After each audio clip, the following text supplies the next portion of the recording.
All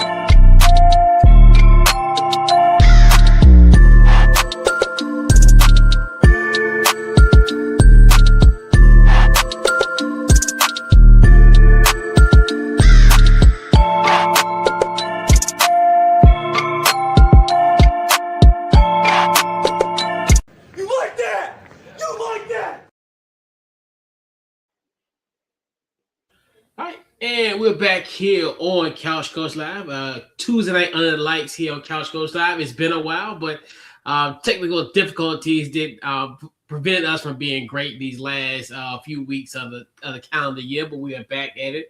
What's going on, Mal? What's up, brother? How you doing? Good, man. Good to be back. Kind of technology back is wise, and trying to getting back in the groove of of doing it.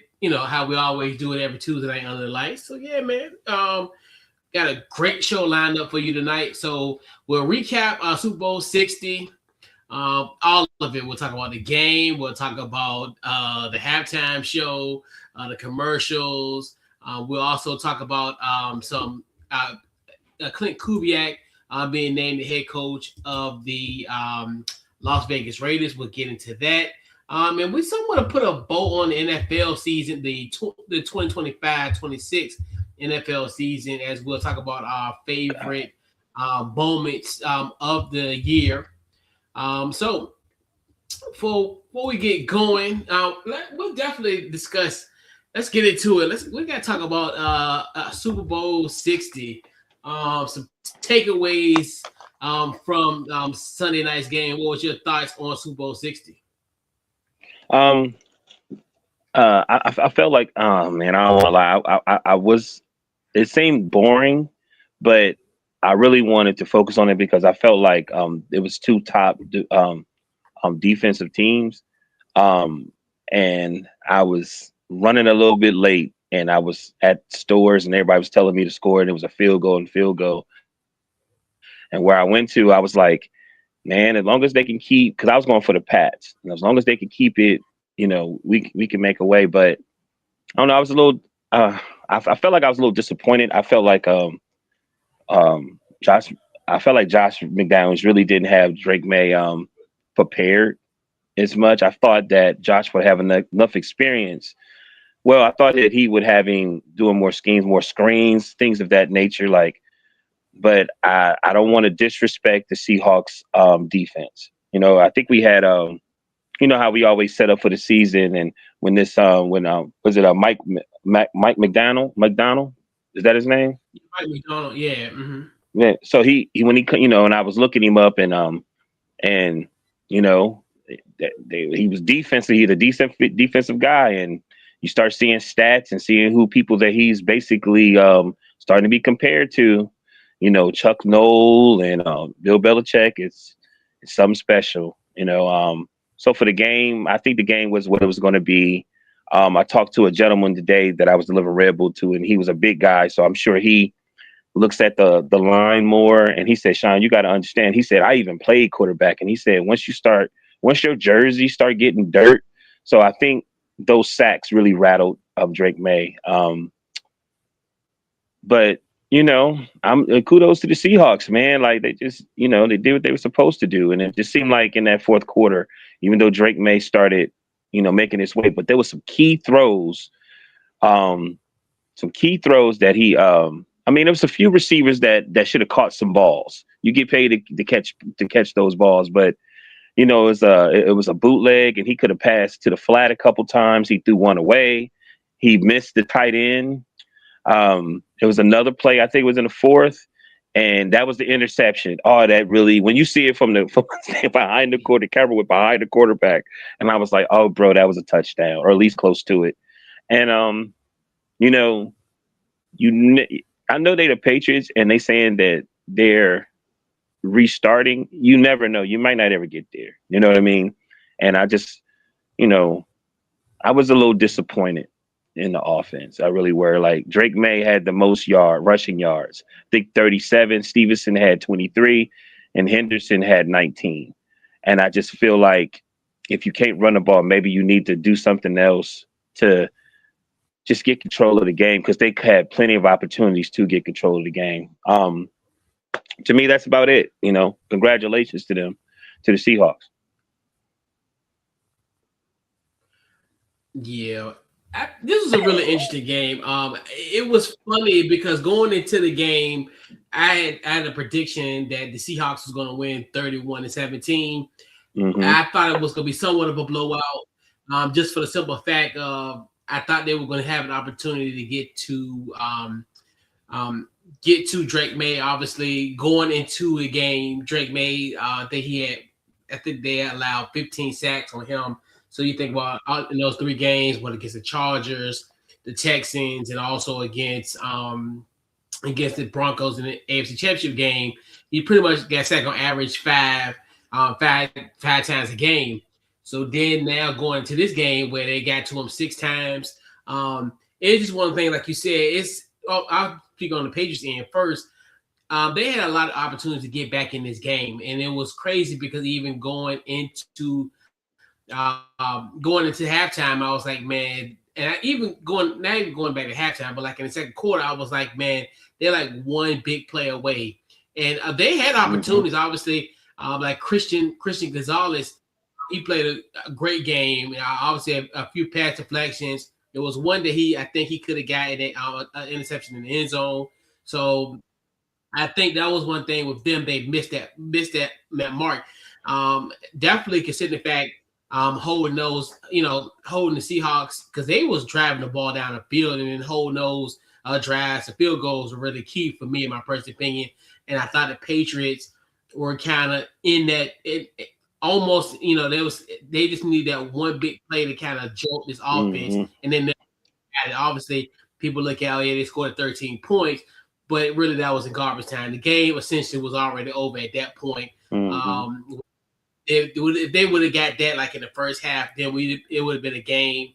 I think from the Seattle standpoint, the dominant defense, and it's just one of those where they was able to stop Drake May and pretty much stop their running game, and that's one thing too where that was going to be kind of in that game as well. I look at it from the Seattle standpoint, from the offense standpoint, they left a lot of points on the field. I think that's one thing where if there's a moment where, and I think that's kind of a good thing for Sam Darnold. I think when he looks back at this game, even though in a win, hey, I left a lot of meat on the bone. Pause. Where I had opportunities where I could, this could have really been a blowout, almost a la Seattle Denver 11 years ago in that Super Bowl. Not 11 years ago, 2014 was 12 years ago. So I look at it just from that standpoint of, obviously, he had one to JSN that was like literally, if he would have just threw a little mustard on it, he would have left Christian Gonzalez in the dust. Then there was a play, I think that was the end zone where Gonzalez did the pass deflect. That was one. Then I think he hit Shaheed. He missed him. So it's like it was a lot of ones. If he would have connected on those, we talking about a blowout, like 40 plus points for the Seattle Seahawks team. But it's funny to think, how did we get here, especially from a Sam Darnold perspective? It's funny. You can't make his story up. Obviously, we know about his struggles with the Jets, with the then he go to Carolina. And then it's funny. I never thought this was going to happen. If you would have said on Christmas Day of 2023, you're watching Sam Darnold in garbage time sling the football like crazy. You, as a backup quarterback for the San Francisco 49ers at Levi Stadium on Christmas Day in 2023, that he would actually be back in that same stadium less than 3 years from now and win the Super Bowl with the Seattle Seahawks. That's something that no one would have ever thought about conceivably. So for him to actually get that Super Bowl ring, it's just something. And it's funny, yet again, that class of 2018, that vaunted class, you look at like Lamar, Baker, those guys, you know, they're like, you know, Sam Darnold is the first one to actually win a Super Bowl in that somewhat illustrious class of 2018. Mm-hmm. And it's just funny, like how this stuff comes to full circle. It is so weird because you cannot drop a script like that. Who would have ever thought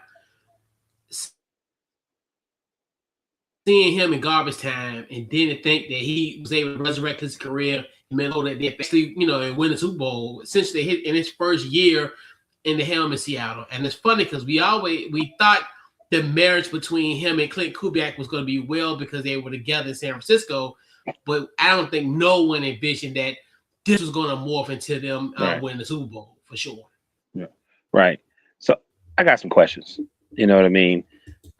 Usually games like this that are so close, like a lot of times somebody would do something like, and you'd be like, okay, now they can take a chance and they can use this. Like it could be a double flag or something. So do you remember when the guy ran on the field?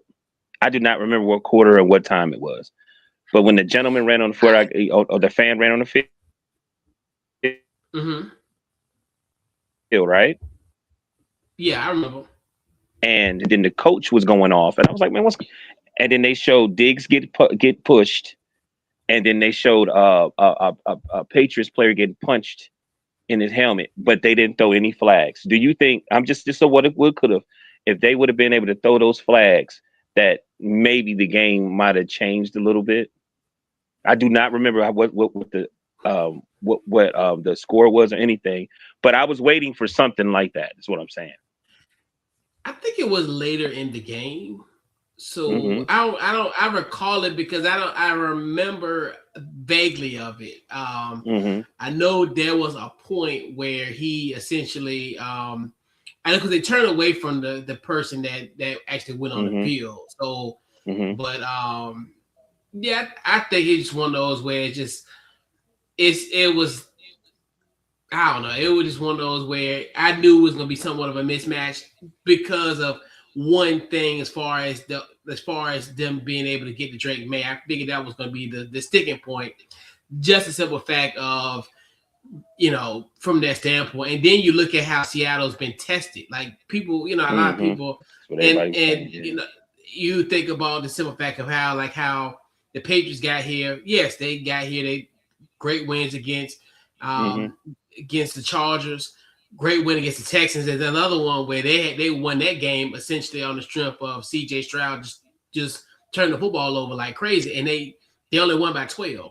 And then obviously going in with Bo Nix out against the Denver Broncos. So it's kind of one of the things you look at like their journey compared to Seattle, where when quiet is kept in the NFC West, any of them teams were contenders. Obviously, them beating the mess out of San Francisco and then going and beating the Rams. And I think those three teams would have represented the NFC, period, because that was the best division in all of football this year. And just the simple fact of they and how they dominated San Francisco from the jump. So it's just one of those where it's just battle tested.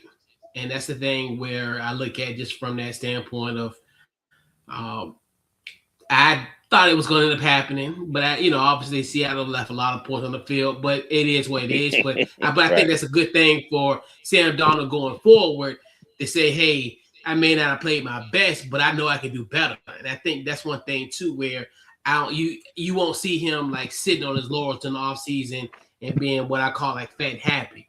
I think he's gonna realize, hey man, I'm gonna do my thing and continue to get better. So it was, yeah. So is Drake May? Do you think Drake May is the future QB for the Pats, or should they try to get another quarterback? Oh You no, they're do? good. I think he gonna be okay. I think the thing is they just ran into a buzzsaw. They got to get the offensive line together. And I think one thing too is obviously I know he's kind of the guy that everybody picks on, and Will Campbell. I think if they, obviously, he gave up so much in that game. I don't know if they're gonna move him to another spot. Obviously, I doubt if he's gonna be a left tackle going forward potentially. I mean, they're probably gonna move him on the other side of the line or whatever. But that's another one too, where I think they're going to improve their offensive line. I think that, it's one of the things where, yes, he is the future of that team. I mean, he is their franchise quarterback, and for him to get here this early is a good sign. Not necessarily saying that they will ever get back, but just a simple fact of, hey, you have a quarterback that pretty much almost had an MVP year. I mean, you think about it, he finished second in the MVP vote. So Yeah. yes, I definitely think he is their future going forward. And obviously, I think I don't think Josh McDaniels is probably gonna get another job per se.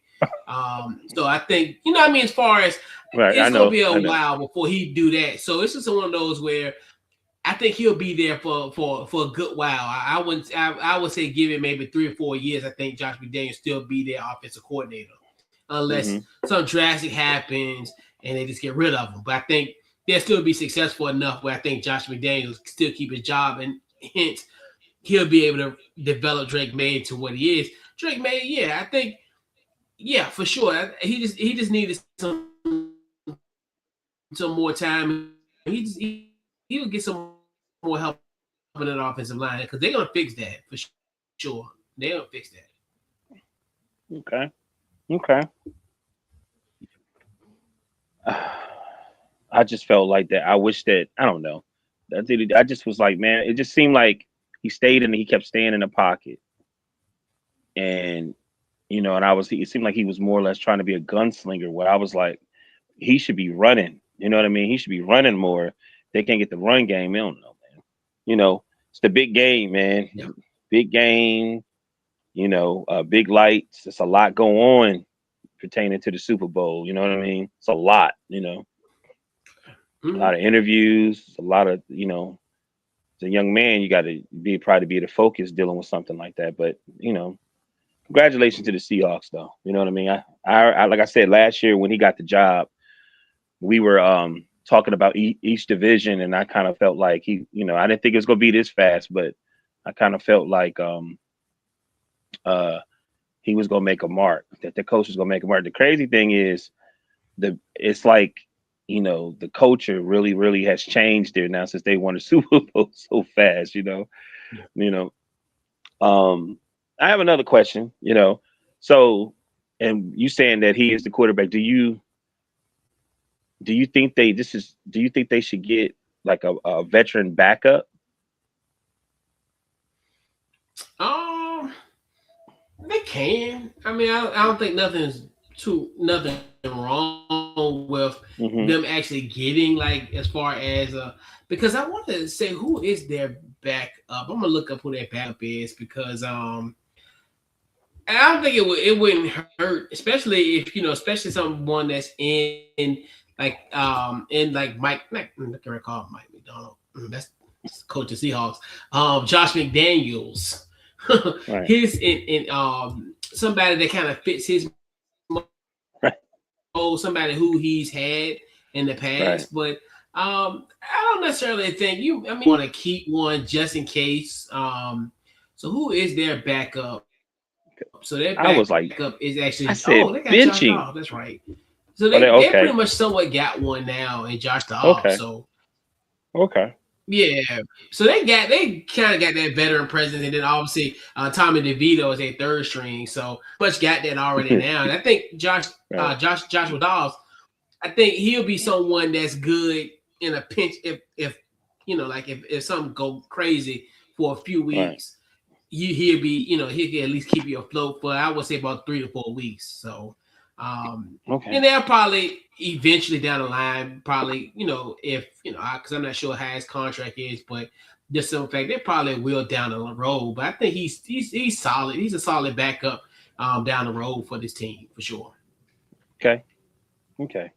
it's just, some of the stuff I was looking and I was putting stuff together. Because I really, when I was watching the game, I said, man, I just felt like he was getting starstruck. And I was like, they hitting him. He's seeming nervous because it was one play. He could have got at least 8 yards. It was a bootleg play and he could have threw it. I think it was like 81. He could have threw it to him, but he threw it over his head, just threw the ball away. And then like Yeah. the dude that I was speaking to, he said, man, I think he was a little, startled. Like, you know what I mean? He done got sacked 6 times. And he got sacked fast early in the game, right? Oh yeah, I mean he was getting sacked. I mean initially, I mean throughout the whole game, and even they didn't get get to him, but they got some pressure on him as well. And that's one thing too. Yeah. Going in is like, and that was one thing I kind of figured that was going to end up happening. That's the thing about with like Seattle, they're so like as far as their defense, where they have that ability where they could they just all over the place. Like you even seeing like Witherspoon coming out the backfield and getting pressure to Drake. So it's kind of one of the things where you start seeing, their safeties coming for them. So it's like that's one thing. Kudos like Mike McDonald and what he's doing with Seattle. So it's just one of those things where it's just like it was the perfect storm. Everything all came together, and it was just a perfect recipe for this team to succeed for sure. Hey man, congratulations. And then I was thinking, motivational wise, how they lost the last time they played this team.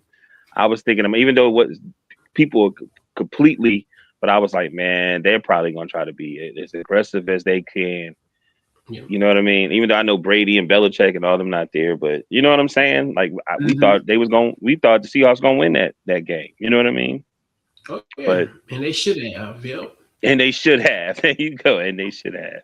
Yeah.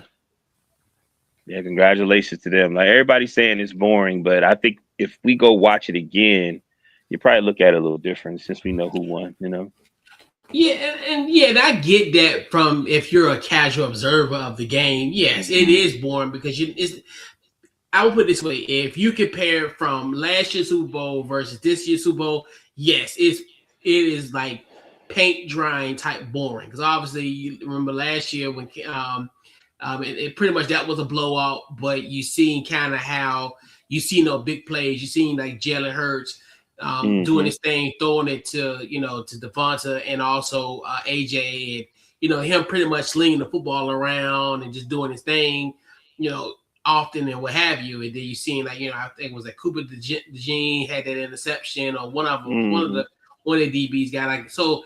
Yes, I get that. But this game was still like if you actually like love the game and stuff, I think this is a game that you kind of expected was going to happen.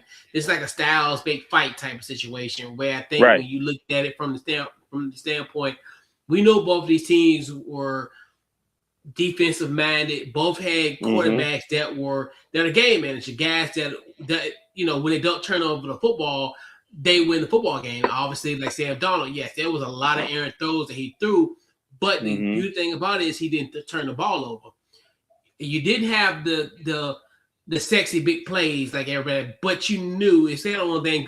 I think the beauty of the game was going to be like the anticipation of, oh man, this game could break. This game can hinge on one big play, and it's just one of the things where I think when you look at that Kenny Walker, that big run that he had, that was like that. To me, that was like a back-breaking play for New England, where they really couldn't recover. But it was just kind of one of the things where it was like it was to me it was a good game. It was good defensive, and it was good kind of just seeing guys go after. I definitely love what Christian Gonzalez, what he was doing. Like he pretty much saved that Patriots team. Like honestly, you look at some of the plays that he made. And the pass deflections, like I said earlier, and also just those like as far as stopping them from stopping Seattle from scoring. But yeah, and even though like Seattle, they didn't punch it in, I think until like the fourth quarter. But just the simple fact of them still moving the football around, but they just falling short in the red zone. So they were able to move the ball around. Right. It was just that and kudos to to New England's red zone defense. I mean, essentially that's what it boiled down. But it was fun. I mean, that was a good game. Like you said, but I understand like when you're a casual of the sport, yes, because you want to see touchdowns, you want to see, you don't want to see, like Leonard Williams getting home to Drake May or him fumbling. You don't want to see, big hits or what have you, or you don't want to see Kenneth Walker just eluding tackles and just bulldozing down the line. Yeah, that's just that sexy football if you're a casual. But if you are, if you love the game, it was not perfect, but it was a game that you would enjoy, that you would kind of be like, yeah, you would anticipate a game like this. I definitely didn't think it was gonna be like last year's game or what have you, but I get it. I get why people think it's boring. They made a lot of their points off of turnovers, right? It was a fumble and interception, right? Well, yeah, towards the end, yeah. So towards the end, Right. they got the that's where they got kind of that that led to the touchdowns. But prior to that, it was really just field goals. Right. But yeah. I'm just saying, Pat. I was at a toss up, my coach, because I was trying to go for the local boys, right? But then somebody said, "You do know if the Patriots win, they're going to pass the Steelers." So my inner Steeler was like, "You got to make a decision." You know what I mean? You got to make a decision as of right now. That's all we got, So, but yeah, man. I love defense anyway. You know what I mean? So you're right, man. The data, because I was making a joke out because it was a couple of times they should have been at least 2 interceptions. And I was like, you know why he plays defense? Because he can't catch it. And everybody was laughing because that's what my dad used to say. That's why he plays on defense. Like, he can't catch. But yeah, man. But yeah, man. So, man. So we gotta talk about, obviously, when we say casual around here, this, like I said, that the Super Bowl was boring. So pretty much a lot of people looked at this that the Seahawks won at the Bad Bunny concert. So without further ado, let's talk about this Super Bowl halftime show. What was your overall thoughts on just the whole pop and circumstance behind it all and the halftime show? Okay, I gave it a C+ the first time I watched it. I love the beginning though, where it seemed like he would get a gift from someone, and then he would look at it, and then he was able to give that gift to somebody else. And I like that, you know what I mean? And then, but I gave it a C+. I don't really know a lot of Bad Bunny's music, but when I think I'm at the age now when you watch the Super Bowl, sometimes not all the music is for me. You know what I mean? Or I somewhat know of it. So I'm not like, I think we're entirely too critical right now in this world. You know what I mean? Because you have so many options for stuff. I actually like the fact that you can turn away and was able to watch some other stuff. You know what I mean? I didn't have issue with that. I just felt though like they're making it to me. I thought that because I grew up and I turned away from the game. We turned away from the game because I was a big Color Me Bad fan. You know what I'm saying? That was on the Living Color, like real talk, So I watched it today and I put closed caption on it and I was reading what he was saying. And I'm gonna be honest with you, I'm gonna give it a B+ now. It was really, really, really deep. It was very symbolic to a lot of stuff that was going on it has nothing to do with me, but you know what I'm saying? It was really all right. I give it a B+. It was better than and I'm gonna say this is coming from Maui. It was better. What's your man from Canada? Oh, The Weeknd. Definitely like this one better than The Weeknd's. Oh my God. So I give it a B+. Yeah, one more thing. Great, one more thing. I'm sorry. Let me cut you. I'm gonna let you do your thing. But I also like the fact that Lady Gaga was on there, and I looked her up. She's Italian, but she's New York City. You know what I'm saying? And she's one of those artists that if you from New York City, you gotta love Puerto Ricans. You gotta love all that, you know what I'm saying, different cultures and things of that nature. And she sung her ass off. So it really took the performance to another level when she hit her and Ricky Martin. But I'm done. Yeah, I mean, I was cool with the performance. Obviously, like we had talked about it when it was announced September. Mm-hmm. The whole thing with Bad Bunny, and it just to me it just made sense.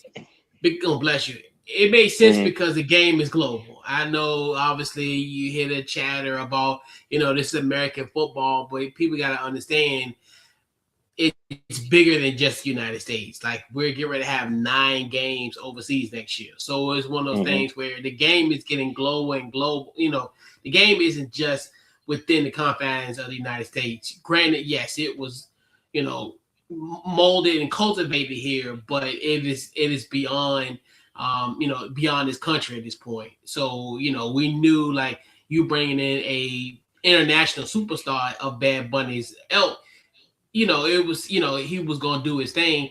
I think I was more intrigued of like the behind the scenes stuff. Like obviously like the trees, and I didn't, man, when I found out yesterday about the trees, those trees are actually people. They were Yeah, yeah, people. yeah. You know, I Yeah. do And planning now. I do planning now, so we was excited. I do yes, planting now, so I we was was like, excited about that. yeah. Yeah. Yeah, and I was like, wow, that is so amazing. Because I was like, and it's funny because I don't know why I paid so much attention to the trees, but then when I found out about the trees were actually like people, and I was like, oh man, that's Mm-hmm. so cool. And then it makes sense because obviously you're trying to exit out the stage quick and get off the football field. So that was Mm-hmm. perfect instead of actually bringing in like trees per se Yeah. and having somebody to move it. I thought that was really Right. cool. And just the fact that, because, the whole thing of him, I think they said he did I think it was 18 songs in 13 minutes or whatever. So I was, or vice versa.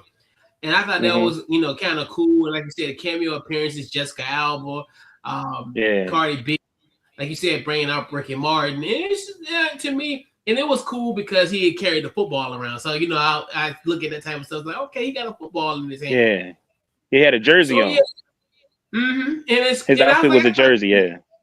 yeah, I thought I'm it sorry, was coach. cool. Yeah, you good. And I Mm-hmm. just thought it was overall this is a cool thing. I mean, it's, like I don't really took it because I look at it like this. If the halftime show is really, really good, that just lets you know the game was bad. Like Mm. I think about Prince, that Prince performance in Miami.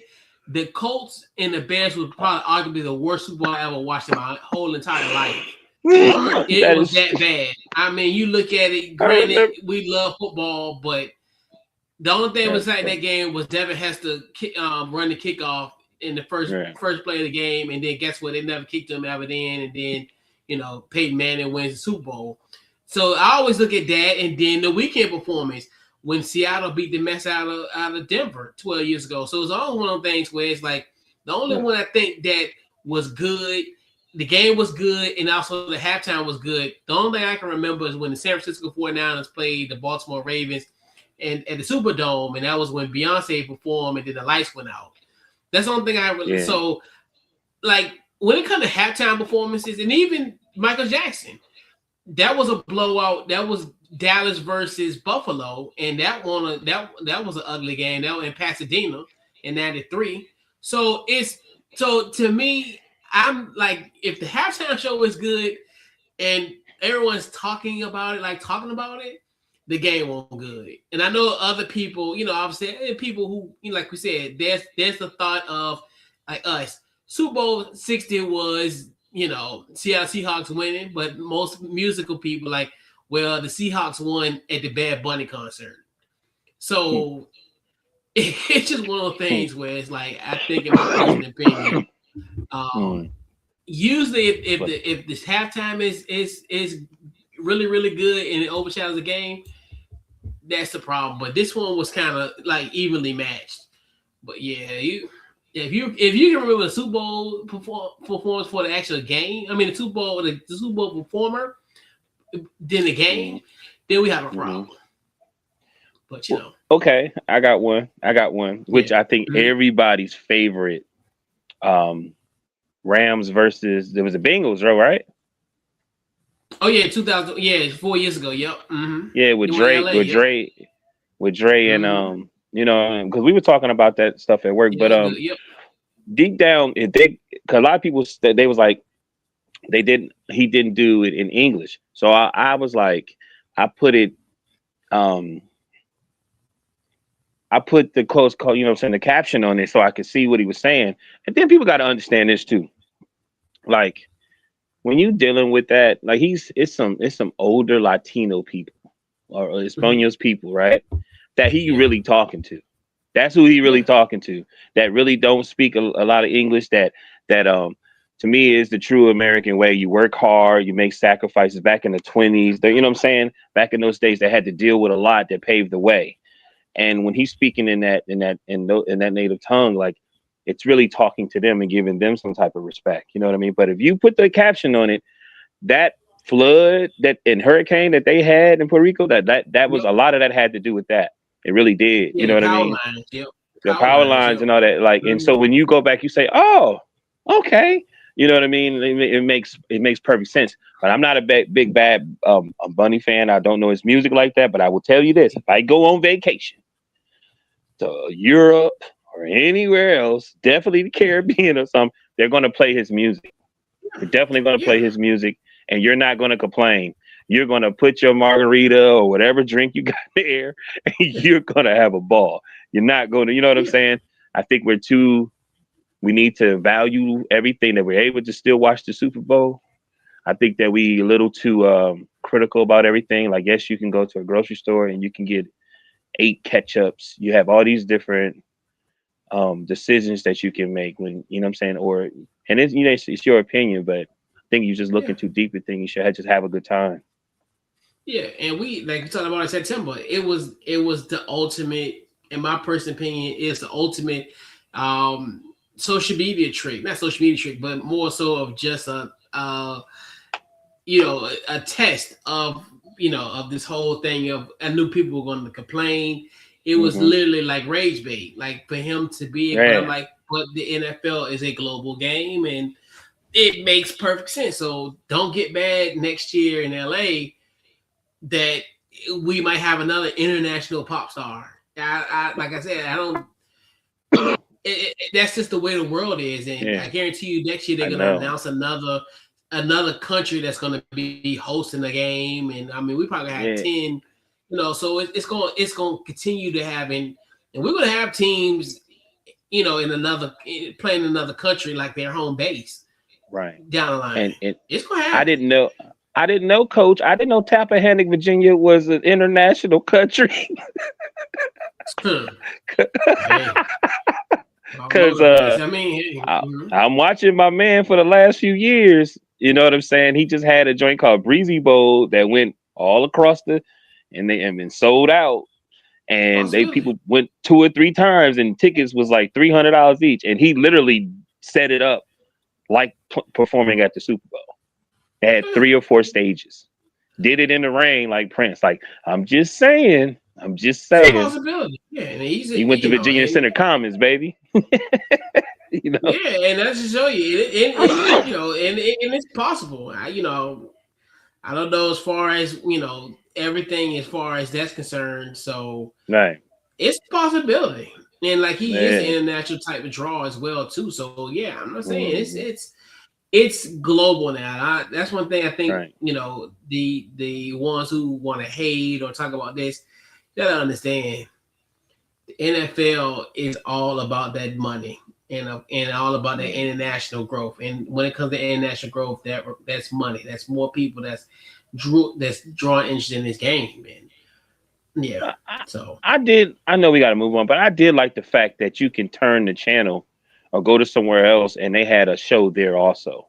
You know what I'm saying? Like I don't have an issue with that. If you want to watch the main one, you can watch the main one. I remember the MTV Awards did that, where you can watch the main show, or you can yeah, go to blah blah blah, and then like Kanye had a whole crew over there. Like you yeah, know what I'm saying? Like I don't have an issue with that. I know they want to put something on that, yeah. but man, I wish they had that back in the day. I didn't want to see certain stuff. I like would have loved to see something else, but because Yeah. it's the Super Bowl is just not a game. Like it's Yeah. something that people come, you know what I'm saying, to people's houses that they write it down. Like you still do your thing with your peoples? Yeah, we did some stuff this weekend. Yeah, I Yeah, hung out with my family. Yeah, for sure. So anyway, Yeah, I give it a yeah, B plus. yeah, for sure. So let's talk about obviously another thing about the Super Bowl and the pomp and circumstance that is the game. We're gonna talk about the commercials. What is any commercials that stood out to you? I only had really had one, but tradition wise, I did kind of like the Budweiser one with the horse and the baby eagle. You know what I mean? That was cool. But Yeah.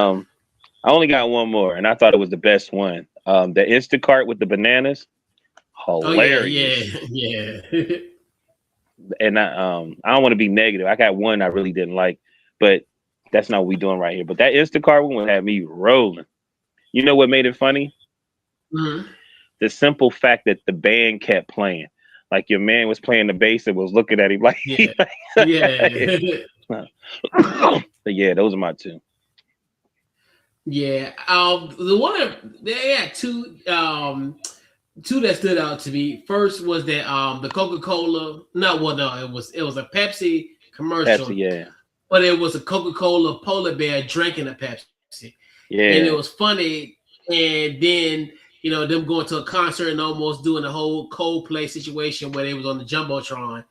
It was kind of one of the Oh, things where it was weird because I had to explain that to my people, and right, it was funny. right, I was like, because they did it like, because it's a Coca Cola polar bear cheating on right, a Coke with Pepsi. right. So I thought that was funny, but so I thought that was funny, but It it it, obviously, it was. It yeah, was. it was hilarious. It was hilarious because of just the whole nuance of it, and then obviously tying it in with the whole Coldplay situation where you Right, seeing the polar bears, right. drinking a Pepsi on a jumbotron. So And that was hilarious.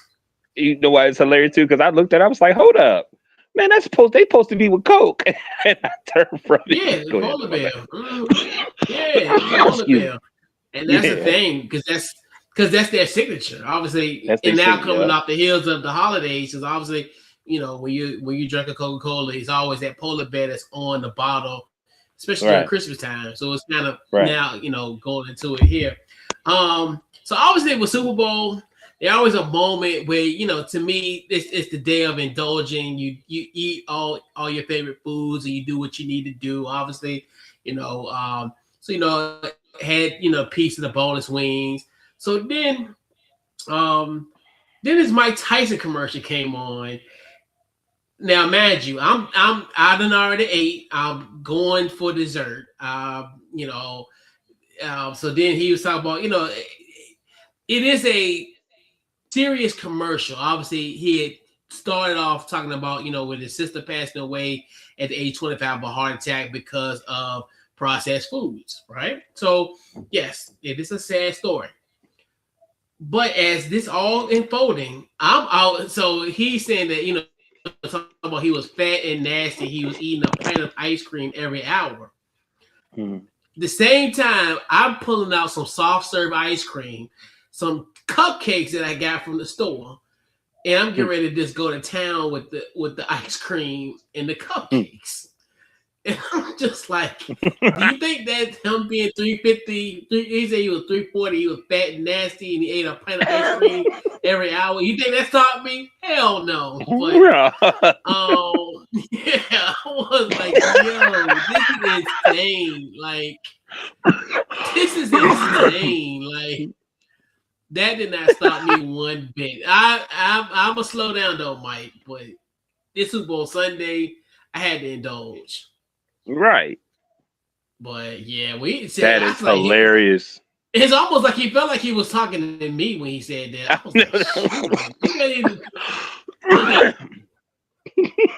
but he right though, because like even in the midst of all that, he said how addictive it is. Even somebody kind of talking to you like that, You still ate the ice cream. So it's like, Look, funny thing about that is I know you. So you be like, yeah, whatever. I'm still gonna do what I want to do regardless, because this is right, what I yeah. want. That's Yeah. hilarious. And they had the little mini cupcakes with the football icing. Yeah, I put it all together. Man, it was so good. That is Too good. hilarious. That Yeah, is man, Super Bowl hilarious. Sunday. You gotta So, indulge. so how do you feel about the ring commercial?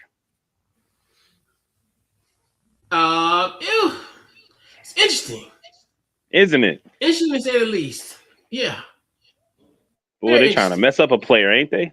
Dang. Yeah, yes, but They I'm trying to you saying can't like, mess around no more. Don't mess around no more, boy. They gonna find you. oh, for sure. And that's one thing when you sit down and you think about it. Yeah, I mean, could you imagine having that growing up? I always think about it all the time. And even though Yeah. I guess the statute of limitation is passed, right? What's 2026? I guess I can, I mean, stuff that happened in the 90s, we can still talk about, right? I mean, I'm just, Yeah. just. We But got yeah, I rollies on can retainer. imagine. Yeah, I can imagine, like, when you're a high school kid and you invite a young lady over, your parents are at work, Oh, and then all of a it's sudden, so wrong. and then your mom gets a notification that some motion at her door. My gosh, that's crazy. Like, could you imagine that? Somebody like you can't even come in my house without Xfinity saying somebody using your Wi-Fi. Right, exactly. Or Somebody using got or connected to going your on the Wi-Fi. website, Right. I'm telling you, or bro. Like somebody on the website. growing up in Northern Virginia because they have a basement. Like, you know what I mean? Yeah. I got friends that moved in with their girlfriend from sophomore year till they was probably 20. I got a bunch of them, and the girls' parents never knew they was staying there. Yeah. That is not happening now. Absolutely It's not not. happening now. Because It's not it's on happening now, log. bro. It's on log. It's Right. man, that is so wrong. And even back then in them days, I used to have and it's crazy. I used to have to call my mom and be like, "Hey, I'm at home." Like even then, like that's just crazy. And then you a young And they trying to man. It's say crazy. they trying to say it's about dogs, but I feel bad for dogs now because they probably have a good. Once you leave, they probably have fun, and now they like, Oh yeah, for what are you sure. doing? What are you doing? Get away from there! I Like what the know. hell? Like damn, like Right. I'm I playing know. I couldn't caving. even imagine that. Do his This floor thing. cold. This floor cold. I want to sit on your chair. Right. Yeah, man. It's a different time. Different time. But yeah, man. So yeah. So obviously with the Seahawks winning the Super Bowl, I guess the biggest secret in all of sports actually finally came into fruition. I know we had talked about it. On IG Live a few weeks ago about Klint Kubiak. Now it's official that he is named the head coach of the Las Vegas Raiders. Your thoughts on the Seattle Seahawks offensive coordinator, former Seahawks coordinator, now with the Las Vegas Raiders? Congratulations. Well, from what I saw today, he was only with the Seahawks for a year, right? Yep, 1 year, one and done. And they was top 8. They were top 8. Let me see. There was top 3 in offense. They was 14-3. They was 8. They was 8 in pass. Um, like I'm just in general be like a congratulations. And from what I've got from what I heard, his dad was a great coach, won a Super Bowl. He came up through both Shannons, Shanahan and his son. So man, congratulations to him. Like this team, like besides Sam Darnold's offense, like the defense got him there, but the offense was top tier. Like all I could say. But it just seemed like from what I gathered today, I watched some stuff. They was like, man, he was a good guy. Everybody likes him, so his personality good. And then being behind I mean, I think he's 38. I think Mike McDaniel's like 36 or something like that. Yeah. And you got to understand, like, these players, like these coaches like that are young. They're gonna have a better relationship with these younger guys. You know what I mean? Or even I think have probably like a little more respect for players that is on their way out. So then it'll make you kind of like want to play for a player like that, a coach like that. I'm sorry. So, hey man, kudos to him.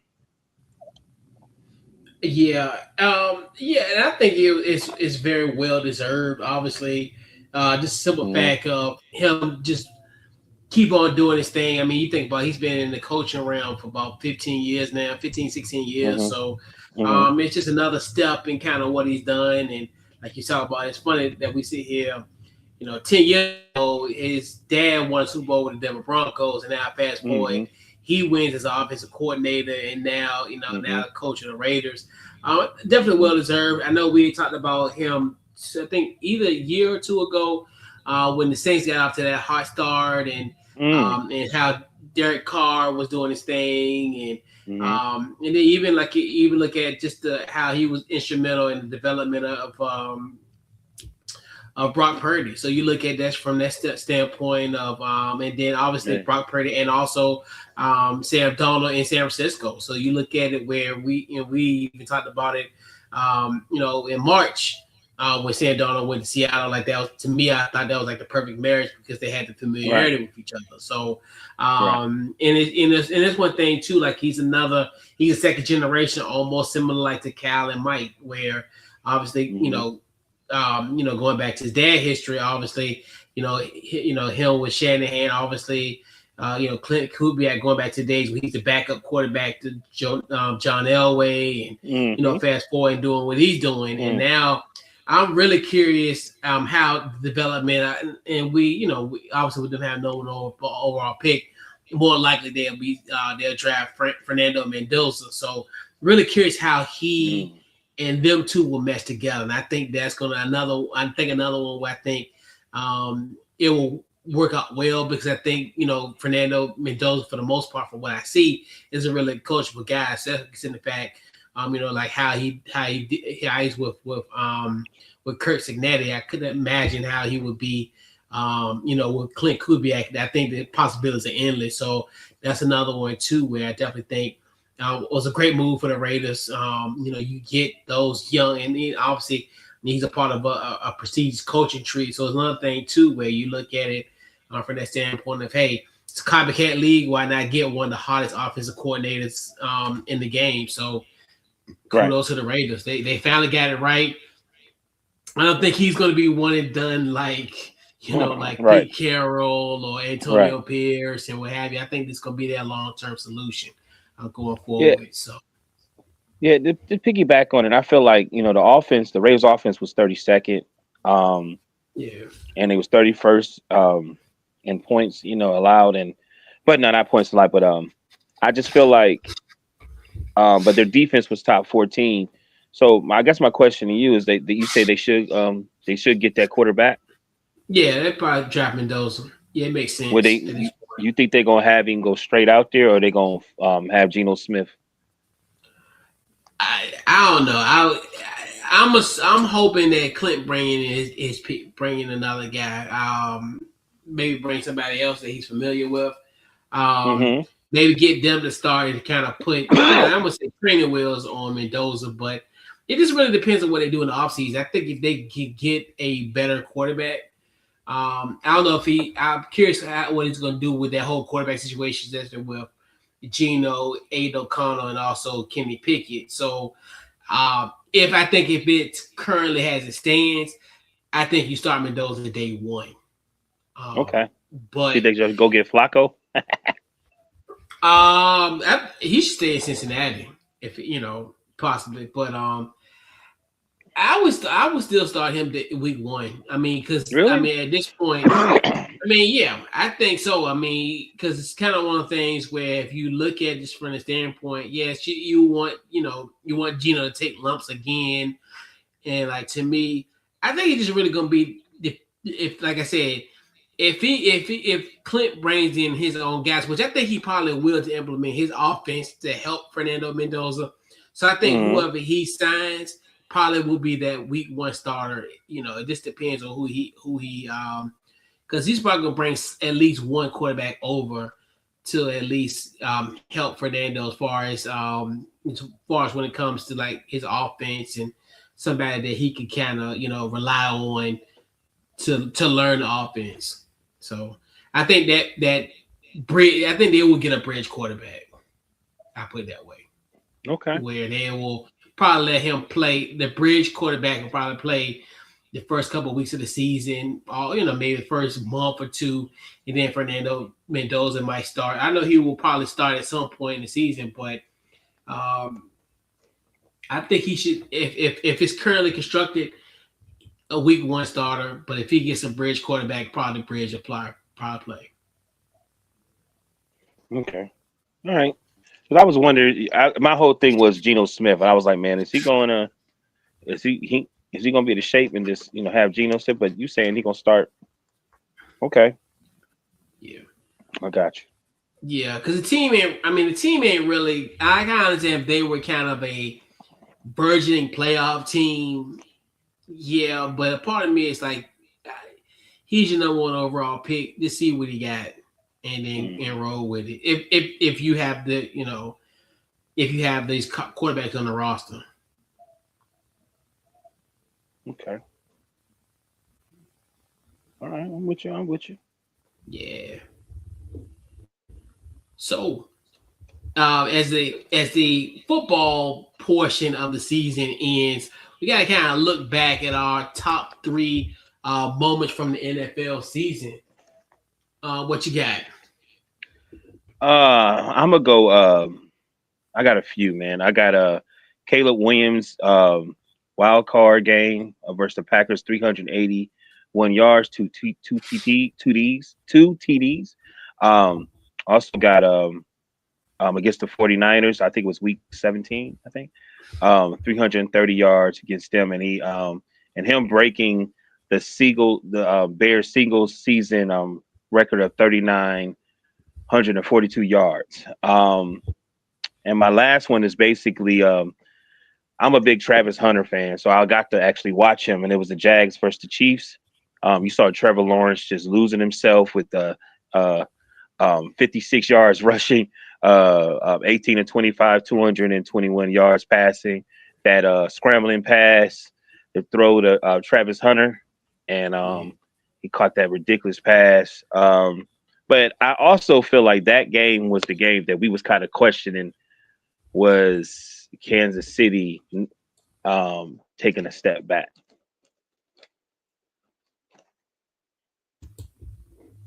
Yeah, that was a big time game, and obviously all the brights were light in Jacksonville that night, and yeah, it was it was fun. And my bad, Lloyd with the interception at the goal line and ran it back. Yeah. Mm-hmm. So my number one is probably gonna be Myles Garrett getting the sack record. Yep. Especially how Cleveland's season, obviously with the quarterback situation and just the whole everything behind it. To have something like Myles Garrett breaking that record was pretty much like the sun they needed on such a cloudy franchise it is Cleveland Browns team. So to have a bright spot like that, and not necessarily more so just a simple fact of this whole back and forth, the quarterback situation, and just like this whole, how I wouldn't necessarily say it was a distraction, but it's kind of one of the things where you're a team of that nature, like it was a circus. And for him to, and for Cleveland to have a moment like that where you got the guy who actually broke, T.J. Watts and also Michael Strahan's record for most sacks in the season. Although I know a lot of people was hating on the moment, but I'm like, hey, they played more games now. It's like no one got mad. Obviously we didn't have social media like we do now. I guarantee people would have been complaining when Eric Dickerson broke OJ record. But OJ did it in 14 games. Eric Dickerson did it in 16. So it's kind of one of those things where like that's going to happen. So a lot of guys' records are going to be because now the games could be more. I mean, what you gonna think? What's gonna happen when we get 18 games? Y'all really gonna have a fit because every record's gonna be broken once we hit 18 games.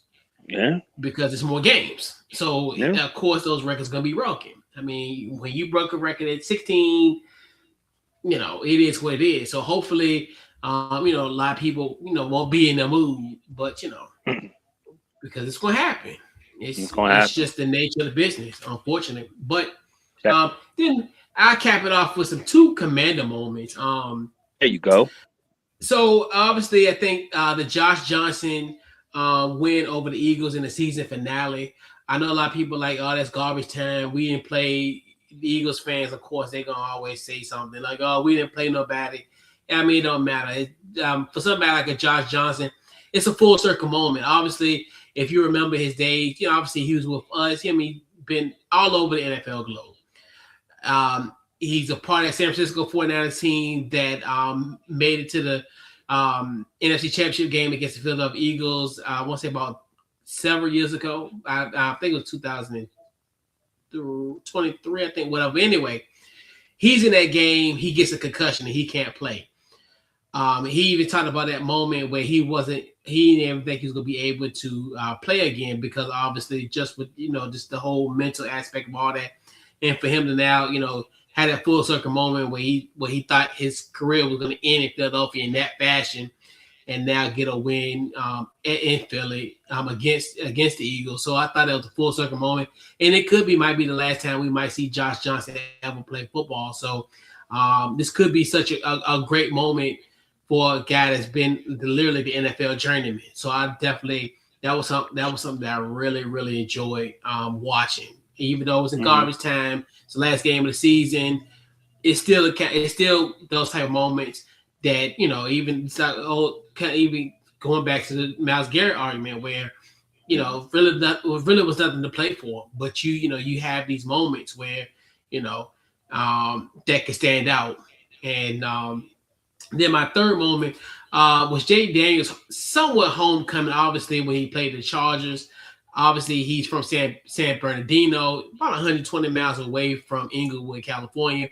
But that's almost similar to kind of like when we always say, like when the Richmond guys come to FedEx, well, the Northwest, formerly FedEx, that was a homecoming. Every time, like when Russell Wilson would come, everybody say that's a homecoming. Or anybody from this area, it would be deemed as homecoming. So it's really similar geographically as far as from a mile standpoint, almost the same from Richmond to FedEx in a sense. But for him to have a win like that in Inglewood, it kind of one of the things was like it was good because obviously everything coming off that injury against Green Bay, one of the many injuries that he had this year. But for him to have a game like that against the Chargers, which was a playoff team, is really encouraging for Jay Daniels going forward. And who's to say he could be back in that stadium. A month from Sunday on Valentine's Day of 2027, potentially lead this Washington Commanders team to Super Bowl 61. But I just put that out there. But, okay, talking that up. Yeah, so hey, it can happen. Where you been? That's the thing about it. Where you been? I ain't seen this coach in a while. Where you been? That's what I'm talking about. Bring it back. Bring it back. Hey. Let them know. Like season over with. Yeah. Right. I mean, it can happen. That's the thing about this situation because. If you would have sat down here last year, we would have never thought that the New England Patriots or the Seattle Seahawks would be in this predicament. Granted, yes, going to the preseason, these are two playoff caliber teams, not two teams that would represent the National Football Conference and the American Football Conference. No one ever thought that. So, even maybe the fan base potentially, but not anybody that's outside of, Boston or Seattle would have ever envisioned what we saw on Sunday. So it happened. Right. It's the best time of the year. We all undefeated. Right.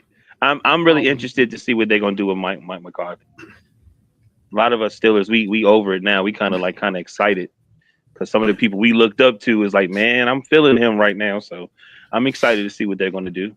I will say this. He is one coach that has actually coached two of the major franchises in the NFL. Now he's on his way to do his third. So I think that's a big positive. Big positive. Yep.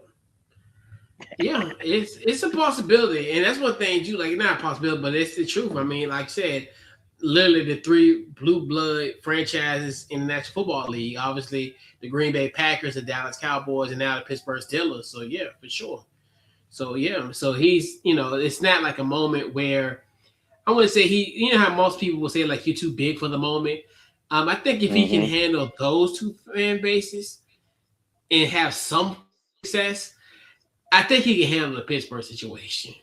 Mm-hmm. Like good or bad, he'll be able to handle it. So I yeah, think we got to get a quarterback, man. I don't want Aaron Rodgers. you gotta get a quarterback for sure. Like Yeah, we got to get a quarterback. now it's a situation where you gotta really realize, hey, we can't have band-aids no more because we gotta actually have somebody that's here that we can develop and be our long-term solution at Did he quarterback. hire an OC or I don't even know if he hired a defensive coordinator or OC yet. I haven't even looked. He did hire somebody. And it's I forgot who it was. Carl Smith ended up going like to what Ohio State or somewhere. I forgot where he went Yeah, what's somewhere. the name went to? Yeah, he went to Ohio State. I forgot where he ended up going. Um, let me see who Brian Angelchico. Oh, there we Well, go. y'all got Patrick Graham. He pretty good. He was with the Raiders for a couple of years. He was like I forgot what he was like. I know at one time he was like a linebacker coach, but I think he ended up getting promoted within that time period. But yeah, Patrick Graham is a good defense coordinator. I think he'll be good. Okay. Take your Yeah. word for it. Yeah. Yo, I know because my boy Danny Smith went. I think that my boy Danny Smith went to Tampa. I think or Buffalo. I forgot what Danny Smith went. I think he went to Tampa Bay. But yeah, shout out to my guy Danny Smith. But yeah, man. So we'll put a bow on tonight's episode. Go around the horn. Final thoughts on social media. What you got?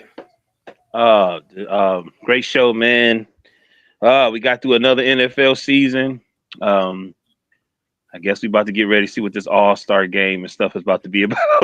It's horrible, but great show, man. Bloodbath. Shout out to X. You know what I'm saying? And social media, Deshaun Morgan. Facebook, DT Morgan 78. Instagram, and I got something cooking. I really do got Okay. something cooking. So I'll tell you when we get off the show. Tell you what you think, but it's not in this field. It's definitely out the way, but it's giving me hopefully Yeah. like some type of producer traits. But that's what's up. Yeah. Yeah, man. So pretty much Facebook, Twitter, Instagram under Couch Coach Live, on the website couchcoachlive.com. And yeah, man, let's wrap up this week's episode, and we'll catch you guys next week under the lights on Tuesday. And we're out. Welcome.